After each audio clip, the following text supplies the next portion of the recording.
പോകുന്നില്ല.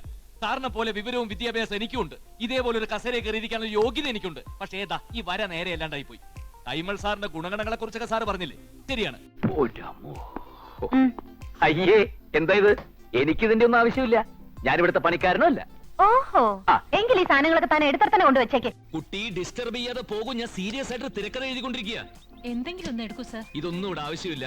എനിക്കിപ്പോ ആവശ്യം കുറച്ച് ഭാവനയാണ്. അതുണ്ടാവോ കുട്ടിയുടെ കയ്യില്? അതാ ഇങ്ങ് ഭൂമിയിൽ ജീവിക്കുന്ന സാധാരണ മനുഷ്യരാ. ബന്ധങ്ങളും കെട്ടുപാടുകളും ദുഃഖങ്ങളും ഒക്കെ ആയിട്ട് കരഞ്ഞ് കരഞ്ഞ് ആ കണ്ണീരെല്ലാം കൂടെ ഒരു കടലായിട്ട് മാറി.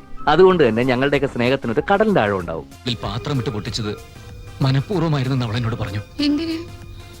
ഇത്രയും കാലം അലഞ്ഞിട്ടൊടുവിൽ ബോധം നശിച്ചൊരു പെണ്ണിനെയാണമ്മേ എനിക്ക് ഭാര്യയായി കിട്ടിയത്. ആണല്ലോ കൊച്ചനാണെന്നും പറഞ്ഞ് വലിഞ്ഞു കയറി വന്ന് തന്നെ ഞാനിവിടെ പിടിച്ചിരുത്തിയത്. പക്ഷെ എന്റെ ബയോഡാറ്റയിൽ ഒരു കാര്യം താൻ വിട്ടുപോയി. 5-6 വർഷം സൗജന്യമായി പലരുടെയും പല്ലെടുത്ത ദന്തിസ്റ്റ് ആയിരുന്നു. പറഞ്ഞെടുക്കട്ടെ, പഴയ ചെരുപ്പൂരി എറിയാൻ നമ്മുടെ നാട്ടിൽ അവകാശമുള്ളൂ. ഒന്ന് അടങ്ങടാ, ഇങ്ങോട്ട് നോക്കടാ. Cool as A cucumber. ഇങ്ങനെ വേണം ആണുങ്ങളായാൽ. ജീവിതത്തിൽ നല്ല ധീരമായ പുഞ്ചിരിയോടെ നേരിടാൻ പഠിക്കണം. ദാ ഇങ്ങനെ. ഞാനൊരു ചെറുപ്പക്കാരനൊന്നുമല്ല, 1ാം ക്ലാസ്സിൽ പഠിക്കുന്ന ഒരു കുട്ടിയുടെ അച്ഛനാ. എന്നാ ചെറുപ്പമല്ലാതാവോ? സെലിൻ, തമാശ പറയാനുള്ള സമയമില്ല. അത്യാവശ്യത്തിനൊന്നും വന്നതില്ലെങ്കിൽ സ്ഥലം വിട്. വിട്ടോടോ. കണ്ടുട്ടോ അവളോട് നീ എന്താ പറയാ? വഴി നോക്ക്, ബീച്ചിൽ പോവാന്ന് പറയാം. എന്താ? ഒന്നുമല്ല സാർ, ഒറിജിനൽ ട്രാഫിക് പോലീസ് തന്നെയാണോന്ന് അറിയാൻ വേണ്ടി ചോദിച്ചതാ. താനെന്നെ കളിയാക്കിയതൊന്നുമല്ല സാറേ. ആ ബോർഡിൽ എന്താ എഴുതിയിരിക്കുന്നത്?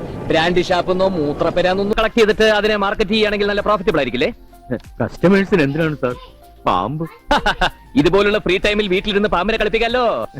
ഇന്ന് എന്താ ഓട്ടോറിക്ഷയിൽ ഒരു എഴുന്നള്ളിപ്പ്? അതിനും ഒരു സംഖ്യ മുടിപ്പിക്കോ? പോലീസുകാരുടെ പിള്ളേർക്ക് എന്തിനാ സാറേ കാശ്? രാവിലെ ബസ്സിൽ പിള്ളേരെ സ്കൂളിൽ കൊണ്ടാക്കിയപ്പോ അവർക്കൊരാഗ്രഹം വൈകുന്നേരം ഓട്ടോറിക്ഷയിൽ ഇങ്ങോട്ട് പോരണമെന്ന്. നാളെ നമ്മൾ എപ്പോഴാ മടങ്ങാം? നാളെ നിശ്ചയിച്ചിട്ടില്ല. ഇത്ര ദൂരം വന്ന സ്ഥിതിക്ക് നാളെ 3 നേരം തൊഴണമെന്നുണ്ട്. ഇല്ല സാർ, അങ്ങനൊരു വീട് ഇപ്പോഴില്ല.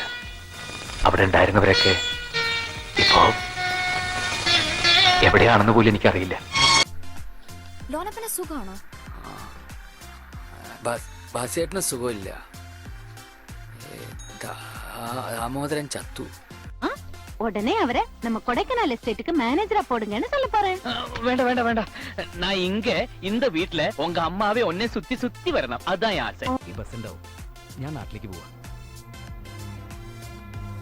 തിരിച്ചിനി ഇങ്ങോട്ടേക്കില്ല. നാട്ടില് അമ്മ ബാക്കി വെച്ച് പോയ കുറെ കാര്യങ്ങളുണ്ട്.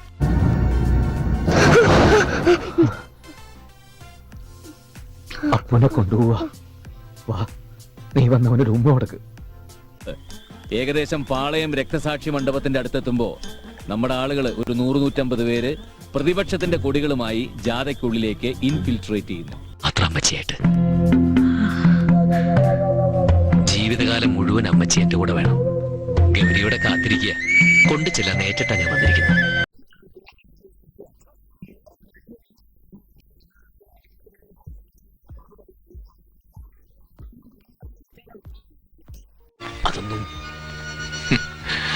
അതൊന്നും വില കൊടുത്ത് വാങ്ങാൻ കഴിയുന്നല്ലോ. തിരിച്ചറിവിന്റെ വഴികളിലേക്ക് എത്തി നോക്കുമ്പോഴേക്കും എല്ലാമേ കൈവിട്ട് പേടിച്ച്. ഇടക്കിടക്ക് എത്തിച്ചു നോക്കാൻ വരരുന്ന് ഗോപി, ഞാൻ എന്നെ പോലെ അല്ല ദിനേശൻ. ഇനി ഒരിക്കൽ കൂടി അവരിത് സഹിച്ചൊന്നും വരില്ല. അച്ഛനാണ് ചില കാര്യങ്ങൾ ചെയ്യാൻ പാടില്ല എന്നൊക്കെ അവൻ ഓർക്കില്ല. സംശയം മിസ്റ്റർ മുരളി മോഹനെ. അതിന് പല കാരണങ്ങളുണ്ട്. ഒന്നാമത്, പ്രവീൺ ഇല്ലാതായാൽ ഏറ്റവും അധികം നേട്ടമുണ്ടാകുന്ന ആളാ മുരളി മോഹൻ. ആയിരുന്നില്ലേ? ഗ്രാൻഡ്മയ്ക്ക് നാണാവൂലേ ആ ലോനപ്പന്റെ കൂടെ കള്ളു കുടിക്കാൻ? എന്നും വൈകിട്ട് 2 എന്നുള്ള കണക്കായിരുന്നല്ലോ. ഇനി മുതൽ വേണമെങ്കിൽ രാവിലെ തൊട്ടൊക്കെ തുടങ്ങിക്കോ. കുട്ടിയില്ല അനൂപ്. ஐயோ நேரம் போயிது வேறடா. ഞാൻ പോടേ. നീ എങ്ങനെ പോയാൽ എങ്ങനെയാ? അല്ല, ഇതുവരെ ഇവിടെ കിടന്ന് വളകളെ ഇവിടെ. അതോ അതെന്റെ ബാഗിനകത്ത് തന്നെയുണ്ട്. എന്താന്ന് വിചാരിച്ചു? ഞാനൊന്നും വിചാരിച്ചില്ല. നീ ഒന്നും വിചാരിച്ചില്ലേ? ഒരൊറ്റാട്ടി നിന്റെ ചപ്പക്കുറ്റിക്കെന്ന് നിലത്തിട്ട് ചവിട്ടിക്കൂട്ടി കൊന്ന് കാട്ടിക്കളയും ഞാൻ. ജയിലെനിക്ക് പുത്തരിയല്ലെന്ന് നിനക്ക് അറിയാലോ.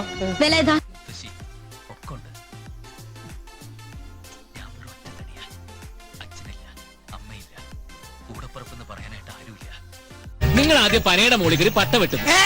ഒന്ന് പറയട്ടെ എന്റെ ചങ്ങാതി. ആദ്യം പനയെ കയറി പട്ട വെട്ടും. പിന്നെ ഞാൻ എപ്പോ കൂലിയായിട്ട് അങ്ങോട്ട് വരുന്നു അതുവരെ അവിടെ തന്നെ ഇരുന്നോ, എന്നിട്ട് ഇറങ്ങിയാ മതി. തന്നെ പോലെ കാര്യഗൗരവമുള്ള ഒരു ഇംഗ്ലീഷ് റൈറ്ററെ ഇതുപോലെയുള്ള പ്രേതം, ആത്മാവ്, ഇങ്ങനെയുള്ള സ്റ്റുപ്പിഡിറ്റിയിലൊന്നും വിശ്വസിക്കാൻ പാടില്ല. പക്ഷെ ഞാൻ മിണ്ടരുത്. ചൂടാകാത്ത കാര്യങ്ങൾ പറഞ്ഞ് മനസ്സിലാക്കിയതേ. ശരി, എല്ലാം ഓക്കെ. പക്ഷെ ഞാൻ പറഞ്ഞത് മറക്കരുത്. ഒറ്റ ദിവസം കൊണ്ട് കാര്യം നടത്തി വൈകുന്നേരം എന്നെ തിരിച്ചു വിടണം. ഉണ്ടായിരുന്നു മണ്ണ്. രജിസ്റ്റർ ഓഫീസിലെ മുദ്രക്കടലാസില് രേഖയാക്കി വെച്ചില്ല മണ്ടൻ. അതുകൊണ്ട് കൊല്ലം എത്ര അനുഭവിക്കണു. ഇനി എന്താ അനുഭവിക്കാനുള്ള ഞങ്ങള്?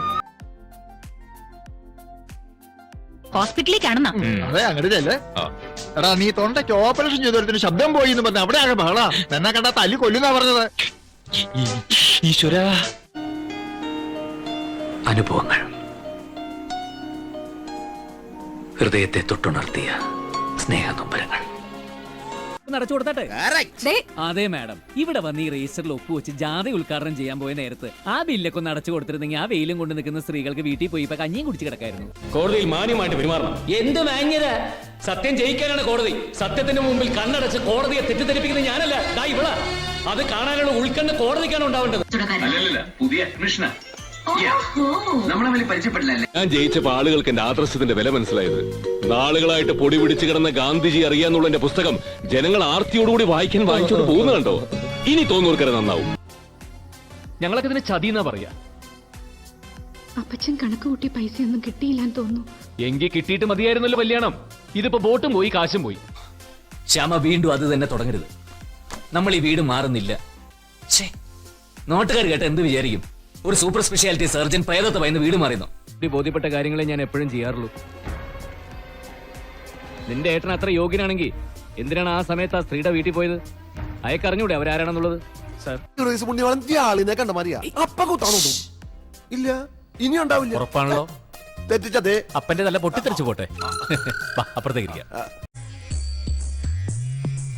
സീതാരാമം കഥ സുസാരം ഹൃദി വിചാരം മോക്ഷ. ഇറങ്ങിയോ? ഇത് ഞാൻ പണ്ട് തല്ലുണ്ടാക്കിയ ബാറല്ലേ? അതെ, അതുകൊണ്ടല്ലേ അപ്പനെ പെട്ടിക്കകത്തിട്ട് പൂട്ടിക്കൊള്ളുന്നത്. ദേ, ഇവിടെ എന്തെങ്കിലും പ്രശ്നം ഉണ്ടാക്കിയ ടൂറിലാണ്. ജസ്റ്റ് ഉള്ളി ലാൻഡഡ് ഇൻ ഹോങ്കോങ്. ഞാൻ പറയുന്നൊന്ന് കേക്ക്. എടാ, ഇനി ഒരു 3 മാസത്തേക്ക് എനിക്ക് ഇവിടെ അനങ്ങാൻ പറ്റില്ല. ഇട്ടാ മതി. കടുത്ത കളറൊക്കെ പെൺകുട്ടികളിൽ ആകർഷണം ഉണ്ടാക്കും. ഓ എന്റെ ഈശ്വര, ഈ വർത്താനം കേട്ട് കേട്ട് ഞാൻ മടുത്തല്ലോ. ഞാൻ ഇന്ന് തുണി ഉടുക്കാതെ പോവാൻ പോവാ. എന്ന് ചോദിച്ചു നോക്കട്ടെ പ്രേമൻ ആരാണെന്ന്. കാണുന്ന പോലെ അത്ര പാവമൊന്നുമല്ല ഞാൻ. വെടക്കായ തനി വെടക്ക. നിങ്ങൾ ഇതിൽ ഉണ്ടായത് അവരുടെ ഭാഗ്യം, അല്ലെങ്കിൽ രണ്ടിന്റെ പരിപ്പിയടുത്തനെ. എനിക്കിട്ട് പണിതാ ഞാൻ തിരിച്ചും പണി. നീ വല്ലതും പറഞ്ഞോ? ഏയ്, അമ്മാവൻ മനസ്സിലാലോചിച്ചിട്ടുള്ള മറുപടി ഞാനും മനസ്സിലാലോചിച്ചതാ.